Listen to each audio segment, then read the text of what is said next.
from General Secretary of the NUT. Thank you.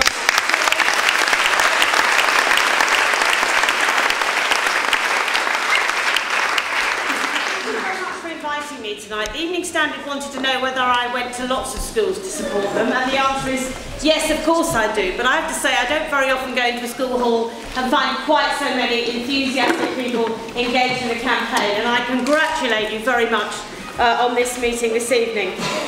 The National Union of Teachers is no enemy of promise. We want all schools to be successful, whatever type of school it is, but we do not support the Academies programme, and unlike David, we didn't support it under the previous government either. Because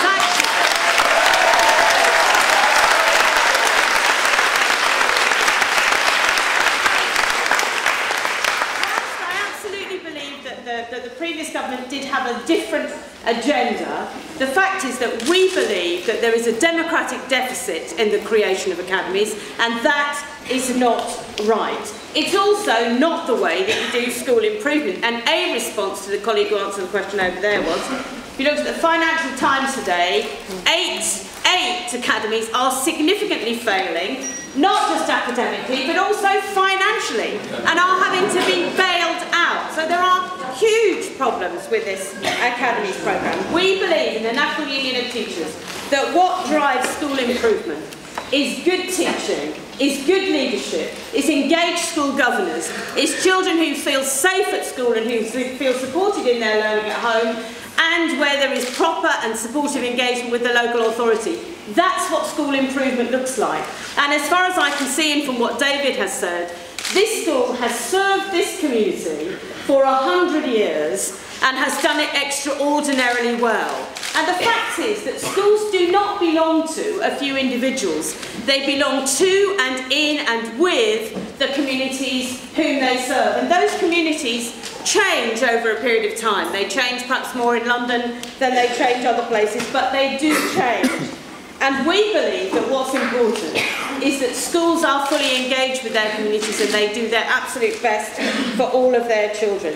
The NUT's opposition to academies has been maintained under this government because although there were voluntary converters, a lot of them really did it with their arms up their backs because they thought they'd get more money this year. But the fact is that so-called more money is simply taking money from other schools in their local areas.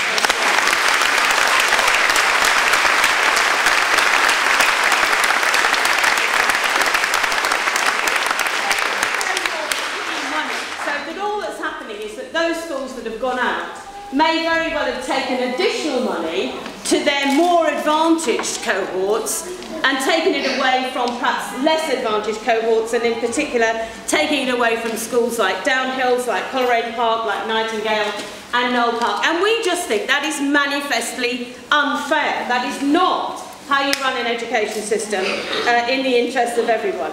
Academy status clearly means additional funding for some, but not for others, and it isn't right.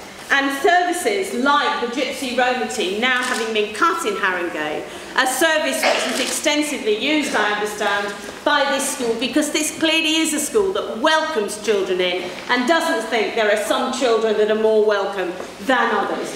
That service will not be able to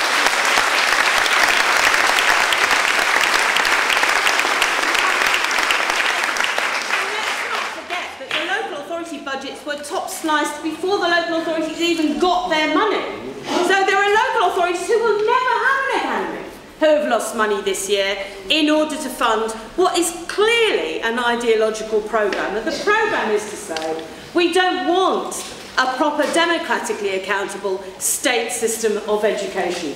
We want a lot of little freestanding schools in the image of Michael Gove. And I have to say, there isn't anybody, I don't think there's anybody in this room who wants a school in the image of ruthless, radical, obdurate Michael Gove. And the fact is that we know, don't we, that when Ofsted came in, they said that this is a school that's on the up, this is a school that's, that turned the corner after some perhaps slightly lower levels of results. But the government needs to stop obsessing about SATS results anyway. If